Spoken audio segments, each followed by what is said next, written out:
मैं आपकी हंसी का भेद पा गई कमल नयन। अच्छा, मैं समझ गई कि आप अपनी हंसी को क्यों नहीं रोक पा रहे हैं।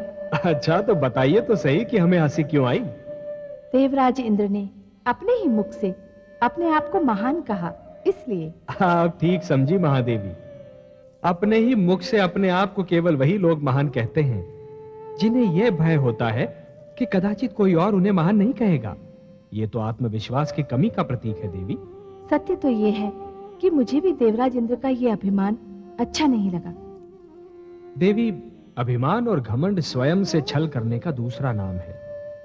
अब सांझ समय शरीर की छाया लंबी हो जाती है। अब कोई मनुष्य यदि छाया की इस लंबाई को शरीर की वास्तविक लंबाई समझ लेगा तो स्वयं से छल ही करेगा ना। हे नाथ, मुझे तो लगता है कि देवराज इंद्र अपनी सफलता पर फूले नहीं समा रहे हैं। देवी, सफलता और समृद्धि को प्राप्त कर लेना उतना कठिन नहीं होता जितना कि उन्हें पचा लेना। अब मान लीजिए कि एक गागर में जल आधा भरा है और दूसरी गागर में जल पूरा भरा है। जिस गागर में जल आधा भरा है वो तो शीघ्र ही लुढ़क जाएगी ना। इसी प्रकार जिनके व्यक्तित्व में हल्कापन होता है वो थोड़ी सी सफलता से भी बहुत अधिक प्रसन्न हो जाते हैं। भारी भरकम व्यक्तित्व वाले लोग सफलता पर ध्यान नहीं देते। वो तो इस पर ध्यान केंद्रित करते हैं कि कहीं सफलता उनका ध्यान अपने लक्ष्य से हटा न दे। सफलता उन्हें अधिक सतर्क बना देती है देवी। पर हे सर्वज्ञाता, क्या विजयश्री ऐसी अप्सरा नहीं जिसे देखकर किसी का भी ध्यान टूट सकता है? नहीं महादेवी, विजयश्री की अप्सरा उनका ध्यान भंग नहीं करा पाती जिनके विवेक के नेत्र खुले रहते हैं, जो विजय के आगे के संकट पर अपनी दृष्टि जमाए रहते हैं। हे कमल नयन, देवराज इंद्र ने कालकेतु जैसे शूरवीर को पराजित किया है। अब इससे बड़ा संकट और क्या हो सकता है? देवी, कालकेतु एक महत्वाकांक्षी और सत्ता का लोभी दानव है। महत्वाकांक्षी और सत्ता का लोभी व्यक्ति बाहर से दिखने में जितना शक्तिशाली होता है भीतर से उतना ही दुर्बल होता है, और यह तो स्वयं देवराज इंद्र जानते हैं। ऐसे व्यक्ति को पराजित करना कोई कठिन कार्य नहीं होता। परंतु आश्चर्य तो यह है कि विजय के हर्ष में स्वयं देवराज इंद्र गुरु शुक्राचार्य को भूल गए। गुरु शुक्राचार्य, देवेंद्र को यह ज्ञान है कि गुरु शुक्राचार्य एक ऐसे प्रश्न चिन्ह के समान है जो चिंताजनक तो होता ही है, परंतु उसका उत्तर जानना बहुत कठिन होता है। गुरु शुक्राचार्य? हां महादेवी, इस समय मेरा ध्यान केवल उन्हीं पर है। उनकी सोच किसी भी समय एक बहुत बड़ा संकट खड़ा कर सकती है। किंतु वो क्या सोच रहे हैं स्वामी?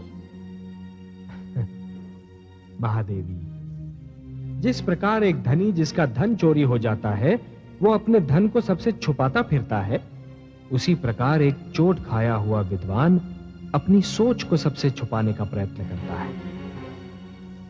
गुरु शुक्राचार्य किसी को यह नहीं बताना चाहते कि वो क्या सोच रहे हैं, परंतु वो जो भी सोच रहे हैं वो देवताओं के लिए घातक सिद्ध हो सकता है। तब तो फिर आप ही को देवताओं को आश्रय देना होगा स्वामी।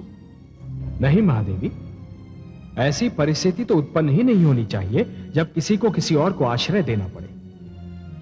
अब मैं क्या करूंगा यह तो इस पर निर्भर है कि गुरु शुक्राचार्य का अगला पग किस ओर उठता है।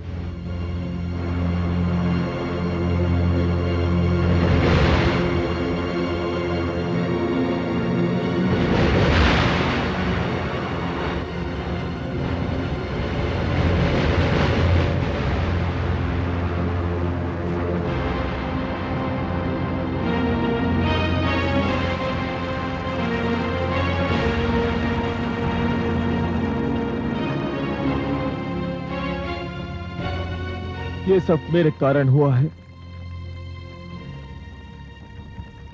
मैं ही हूं इस महाविनाश का कारण। मुझे जीवित रहने का कोई अधिकार नहीं,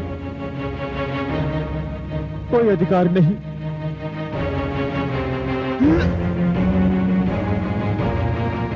कालकेतु, ठहरो।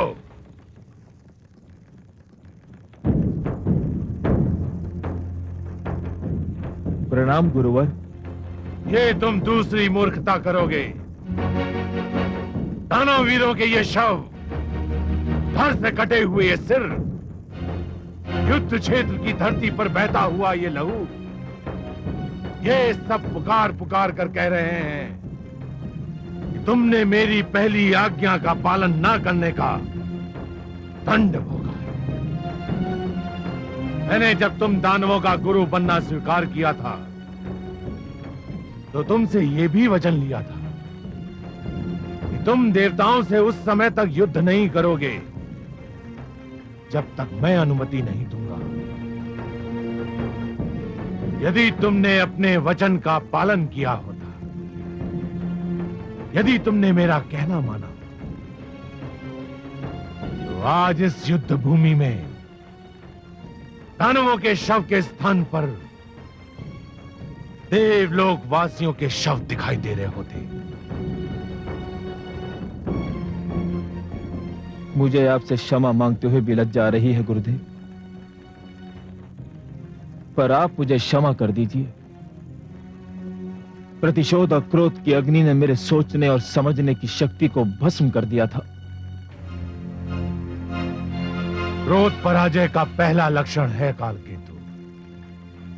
युद्ध क्रोध से नहीं, धैर्य से और योजना बनाकर लड़ा जाता है। कालकेतु, तुम विजय केवल इसलिए नहीं प्राप्त कर सके क्योंकि लोभ और लालसा ने तुम पर पहले ही विजय प्राप्त कर ली थी। राज सिंहासन के लोभ में तुमने दानव एकता भंग कर दी। तुम दानवों में सबसे बड़ा दोष यही है कि तुम संगठित नहीं रह सकते। यदि आपका आदेश हो गुरुदेव, तो मैं दानव लोक के अधिपति का पद त्याग भी सकता हूं।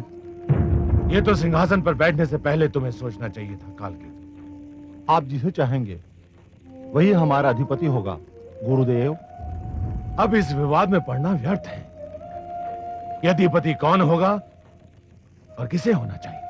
नहीं गुरुदेव, हम अब भी आपका आदेश मानने को तैयार हैं। कालकेतु, तुम अब राज सिंहासन पर बैठ चुके हो। तुम्हें सिंहासन से उतारना दानव एकता पर एक और चोट करने के समान होगा। परंतु अब एक व्यक्ति, एक पद के सिद्धांत का ही पालन होगा। तुम केवल अधिपति रहोगे, सेनापति नहीं। सेनापति पहले भी हर्षर था और अब भी वही रहेगा।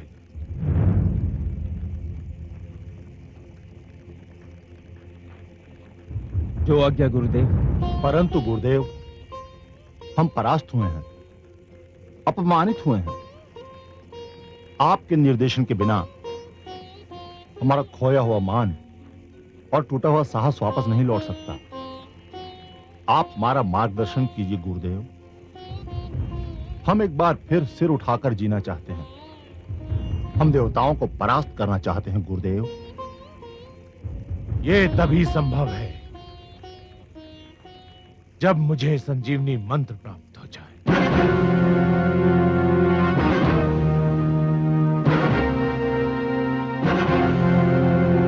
संजीवनी मंत्र गुरुदेव?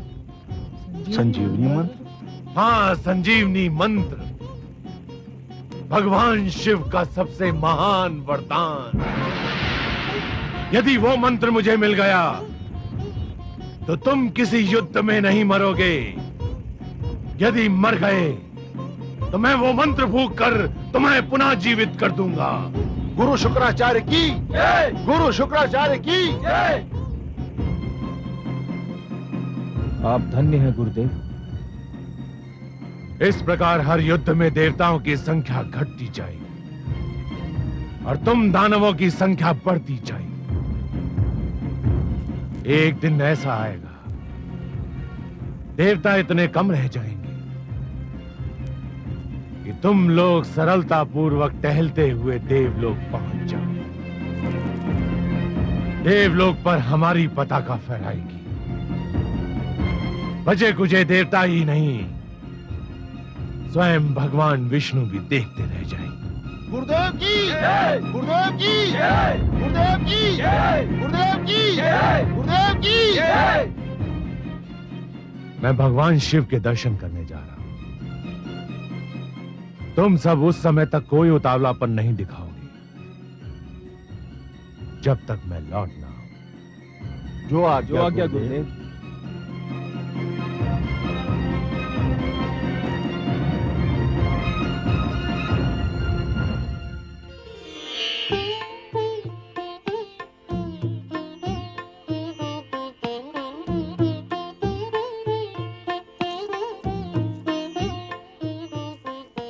देवी इंद्राणी, देवासुर संग्राम तो पहले भी कई बार हो चुके हैं, परंतु इस बार हमने दानव सेना को वो मार दी है कि वो अभी तक अपनी चोट सहला रही होगी।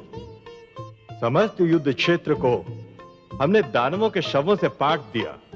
मेरी यही मनोकामना है कि दानव इस पराजय से ऐसा पाट ले कि फिर कभी युद्ध ना हो। ऐसा ही होगा देवी, ऐसा ही होगा। दानव हो या असुर, भविष्य में कभी हम पर आक्रमण करने का साहस नहीं करेंगे। अब हमें उनकी ओर से कोई चिंता, कोई भय नहीं रहेगा। नृत्य गायन आरंभ करो। आज समस्त देवलोक विजयोत्सव मनाएगा।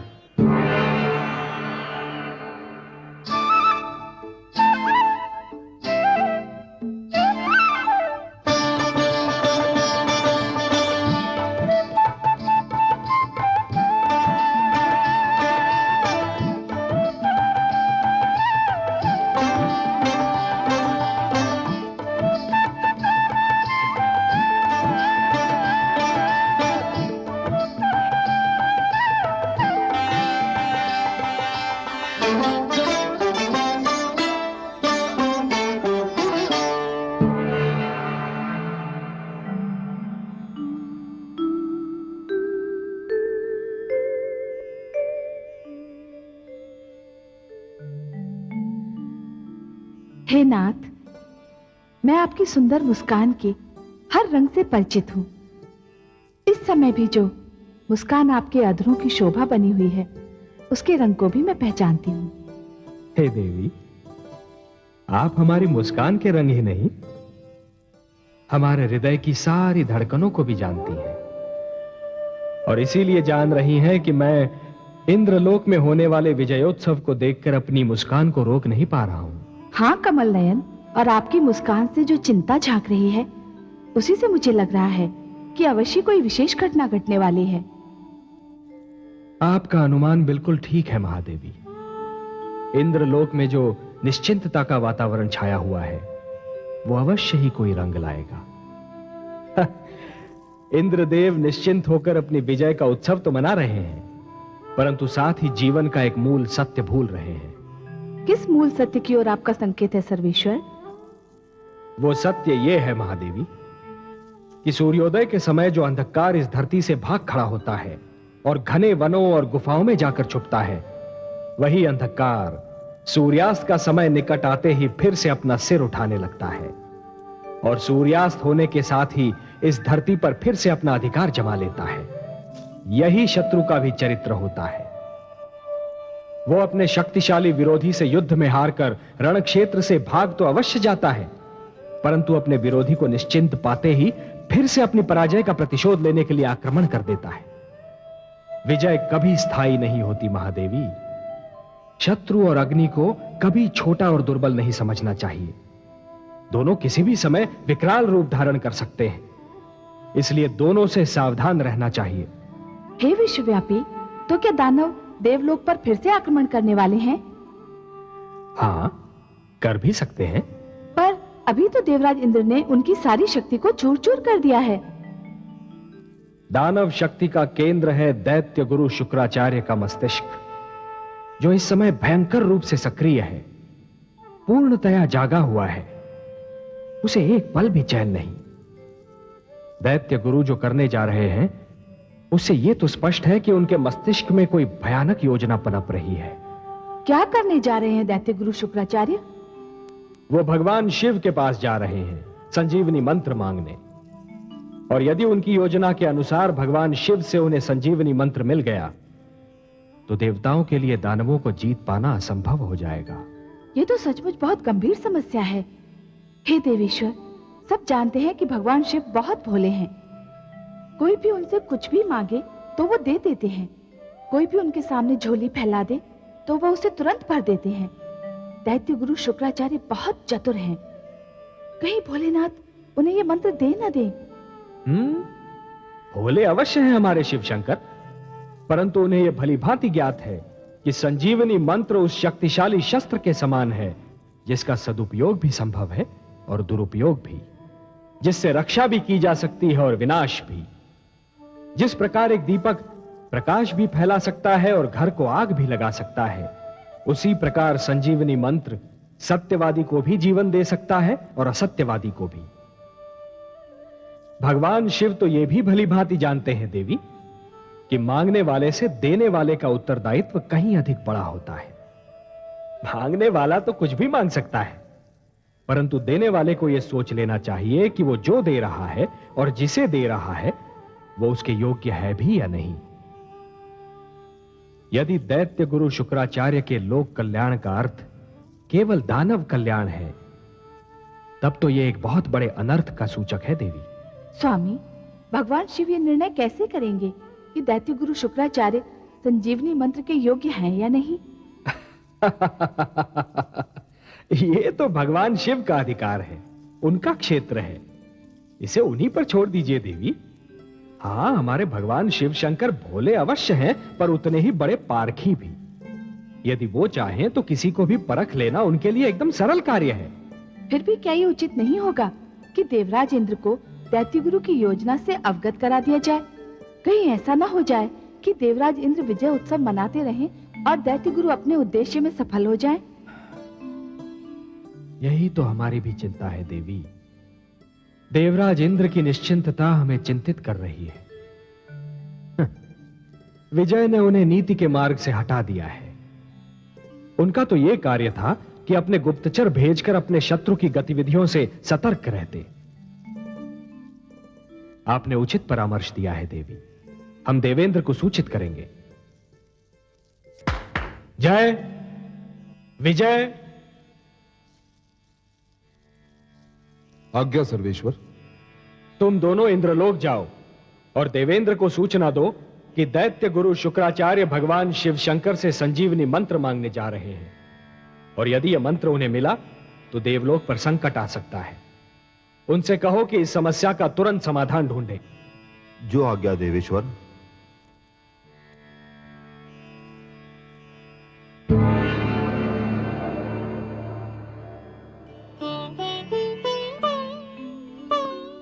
अच्छा, तो ये बात है। हाँ देवराज, श्री लक्ष्मीपति ने कहा है कि आपको सूचित कर दिया जाए कि दैत्य गुरु शुक्राचार्य भगवान शिव से मिलने जा रहे हैं और देवलोक पर गंभीर संकट के बादल मंडरा रहे हैं। कह देना श्री विष्णु भगवान से कि हमें सूचना देने के लिए धन्यवाद। वो चिंता ना करें, ऐसा कुछ नहीं होगा। इससे पहले कि दैत्य गुरु शुक्राचार्य भगवान शिव के पास पहुंचे, हम स्वयं उनके पास पहुंच जाएंगे।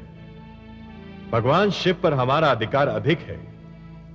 हम दैत्य गुरु शुक्राचार्य की चाल को असफल कर देंगे। जो आज्ञा देवराज।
दैत्य गुरु शुक्राचार्य आप?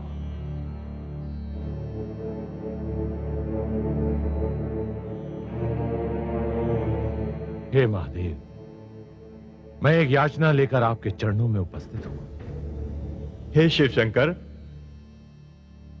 मैं भी आपके निकट खड़ा हूं। देवराज आप? मैं तो दैत्य गुरु शुक्राचार्य से पहले ही यहां आ गया था। क्षमा करें देवराज, आप मेरे निकट नहीं, मेरे पीछे खड़े थे। मेरे 3 नेत्र अवश्य हैं, किंतु तीनों नेत्र मेरे मुख पर हैं। एक भी नेत्र मेरे सिर के पीछे नहीं है। इसी कारण मेरी दृष्टि आप पर नहीं पड़ी। नहीं तो मैं सबसे पहले आपका अभिनंदन करता, अतिथि की भांति आपका स्वागत करता। मैं अतिथि बनकर नहीं, याचक बनकर यहां आया हूं। याचक तो विनम्रता की मूर्ति होता है देवराज, परंतु मैं विवश हूं। दैत्य गुरु शुक्राचार्य पर मेरी दृष्टि भी पहले पड़ी और अपने याचक बनकर आने की सूचना भी उन्होंने पहले दी, इसलिए उन्हीं के निवेदन को पहला अवसर दिया जाएगा।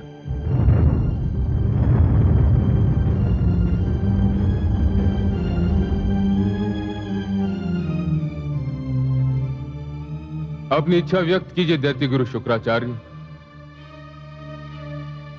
हे महादेव, मैं आपसे कुछ मांगने आया हूं। तो कहिए ना, संकोच क्यों कर रहे हैं? अपनी वर्षों की तपस्या और आपके प्रति अपनी अपार भक्ति के बदले में, हे महादेव, मैं संजीवनी मंत्र मांगने आया हूं।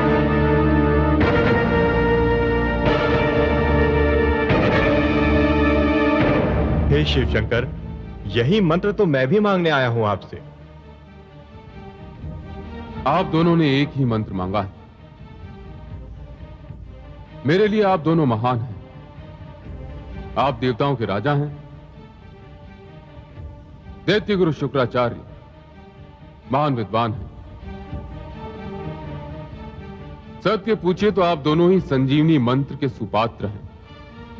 आप दोनों ही इसे प्राप्त करने के योग्य हैं। परंतु संजीवनी मंत्र एक कल्प में एक ही बार किसी एक ही को दिया जा सकता है। यह महाशक्तिशाली मंत्र है, इसलिए मुझे आप दोनों में से किसी एक ही को चुनना पड़ेगा। तब तो फिर भोले शंकर, निर्णय हो गया। मैं देवराज इंद्र हूं, मंत्र मुझे ही मिलेगा। नहीं देवराज, देव हो या दानव, निर्णय परीक्षा के आधार पर ही होगा। परीक्षा? हां देवराज, आप दोनों में से जिस किसी को भी यह मंत्र लेना है, उसे परीक्षा देनी होगी। मैं किसी भी परीक्षा के लिए प्रस्तुत हूं महादेव। और आप देवराज? मैं परीक्षा के विषय में जानकारी चाहूंगा शिव शंकर। परीक्षा परीक्षक की इच्छा पर निर्भर करती है देवराज, परीक्षा देने वाले की इच्छा पर नहीं। परीक्षा क्या होगी, कैसी होगी, इसका निर्णय तो केवल परीक्षक करता है।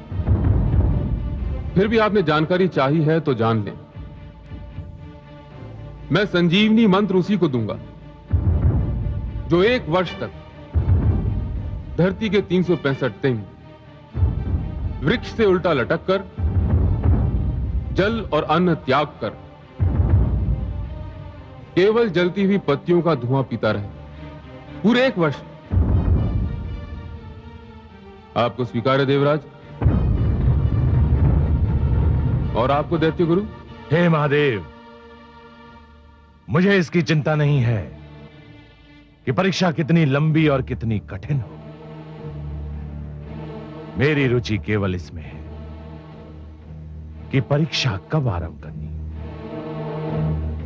आप केवल मुझे यह बताने की कृपा करें कि अनुष्ठान के क्षण और किस समय आरंभ करना होगा। यह जान लीजिए दैत्य गुरु शुक्राचार्य, इस अनुष्ठान में आपके प्राण भी जा सकते हैं। मैं आचार्य हूं भोलेनाथ, और जो आचार्य अपने आचरण का पालन नहीं करता, उसे आचार्य बनने का कोई अधिकार नहीं। मैं संजीवनी मंत्र लोक कल्याण के लिए मांग रहा हूं, और यदि लोक कल्याण के लिए मेरे प्राण भी जाते हैं तो मुझे कोई चिंता नहीं। हे महादेव, आप अनुष्ठान की तिथि और समय निर्धारित कीजिए। यह अनुष्ठान आपको सोमवती अमावस्या की रात्रि को आरंभ करना होगा। रात्रि आरंभ होते ही आपको वृक्ष से उल्टा लटक जाना होगा और अगले वर्ष की सोमवती अमावस्या की रात्रि तक नीचे रखी पत्तियों को जलाकर उसके धुएं को निरंतर पीते रहना होगा।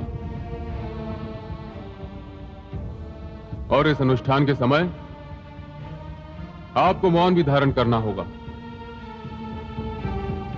यह अनुष्ठान पूर्ण होने तक आपके चारों ओर कुछ भी घट रहा हो, आपके मुख से एक शब्द भी नहीं निकलना चाहिए। हे शिव शंकर, पातु मां, आज्ञा दे महादेव।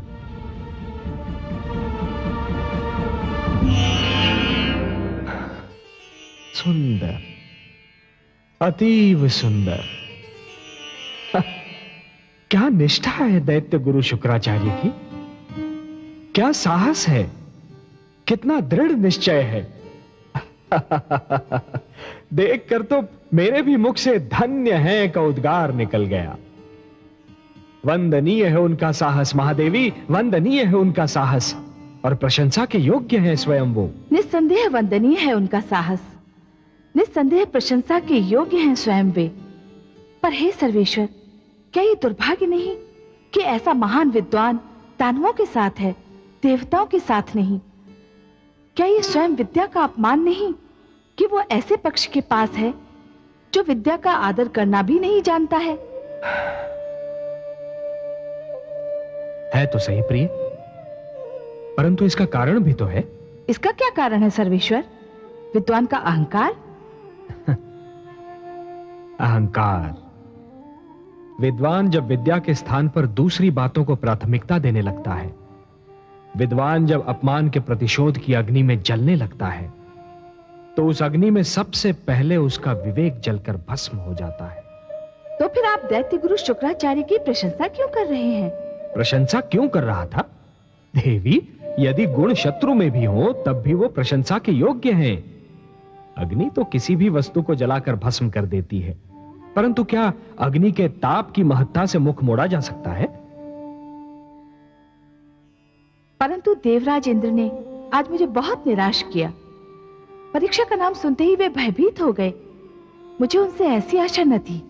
देवराज परीक्षा की कठोरता से भयभीत थे महादेवी, और दैत्य गुरु के उद्देश्य ने उन्हें निर्भय बना दिया था।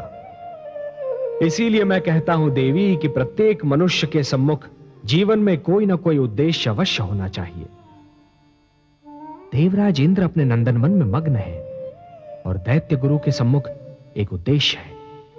हां, यह और बात है कि उनका उद्देश्य विनाशकारी है। हमारे देवराज संभवतः यह सोच रहे हैं कि इस कठिन परीक्षा को झेलने का सामर्थ्य यदि उनमें नहीं है तो गुरु शुक्राचार्य भी उसे नहीं झेल पाएंगे। यह देवेंद्र का भ्रम है। वो शुक्राचार्य की निष्ठा से पूर्णतया परिचित नहीं है। माते, माते, माते,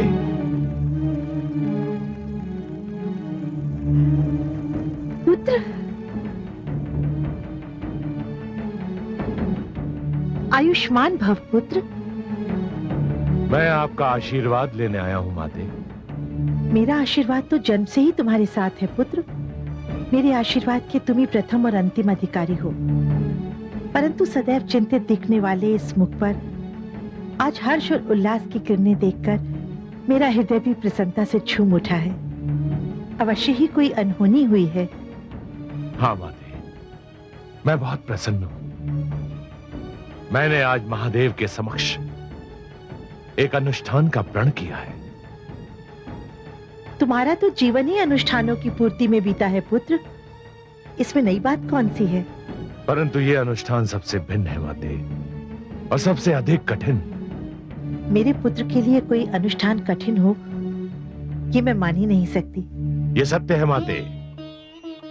मुझे इस वर्ष की सोमवती अमावस्या से अगले वर्ष की सोमवती अमावस्या तक वृक्ष से उल्टा लटक कर केवल पत्तियों का धुआं पीते रहना होगा। क्या? परंतु इतने कठिन अनुष्ठान का प्रण लेने की तुम्हें क्या आवश्यकता थी पुत्र? मुझे संजीवनी मंत्र चाहिए माते, और महादेव ने कहा है कि संजीवनी मंत्र प्राप्त करने के लिए अनुष्ठान मुझे इसी प्रकार पूरा करना होगा।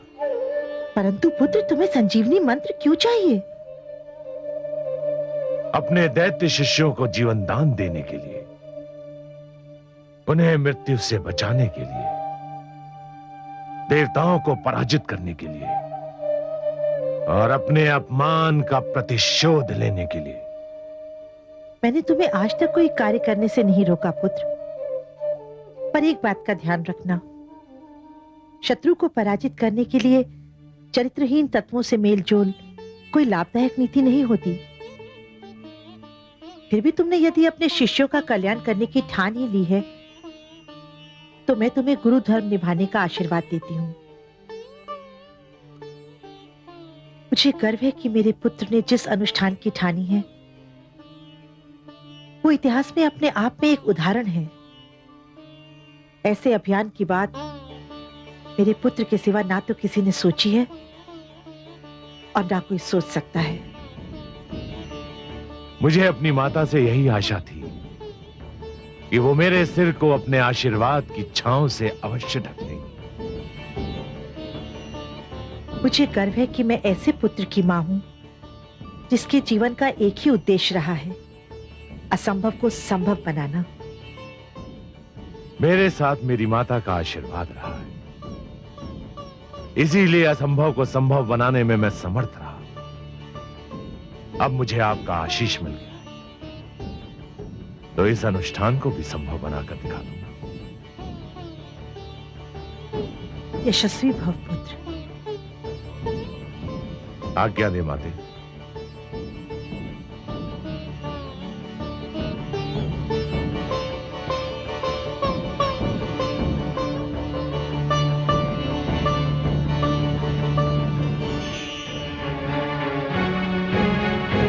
दानव वीरों, हमारे परम पूज्य गुरु शुक्राचार्य ने केवल हमारे लिए एक अत्यंत कठिन अनुष्ठान का निर्णय कर लिया है। हम उनको इस अनुष्ठान से रोकना चाहते हैं।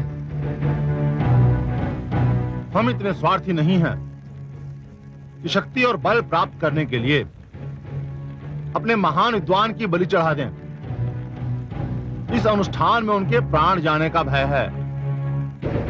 हम उन्हें इस अनुष्ठान को करने से रोकेंगे।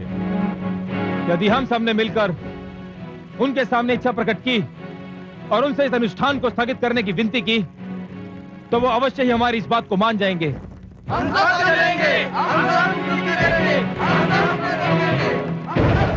शची, देवी शची, शची, कहाँ हैं आप?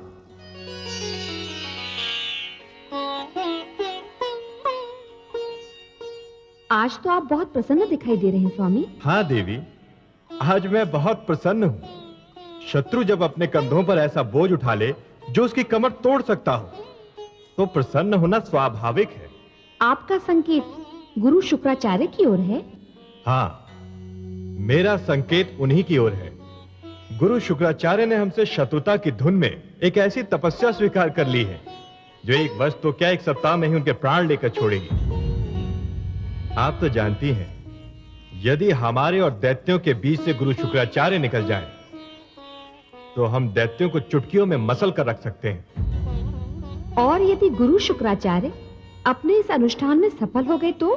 देवी, पूरे एक वर्ष तक वृक्ष से उल्टा लटक कर केवल धुआं पीना किसी प्राणी के लिए संभव नहीं। मुझे तो यह लगता है कि भगवान शिव ने इस तपस्या का सुझाव इसलिए दिया है कि वो गुरु शुक्राचार्य को संजीवनी मंत्र देना नहीं चाहते। गुरु शुक्राचार्य इस तपस्या के भेंट चढ़ जाएंगे और संजीवनी मंत्र भगवान शिव के पास ही रहेगा। गंधर्वराज चित्ररथ, मलय केतु, आज्ञा देवराज। तुम दोनों शीघ्र वहां पहुंचो जहां दैत्य गुरु शुक्राचार्य ने अपना अनुष्ठान आरंभ करने का निर्णय किया है, और जैसे ही उनकी तपस्या भंग हो या उनके प्राण जाए, वैसे ही आकर हमें सूचित करो। जो आज्ञा देवराज।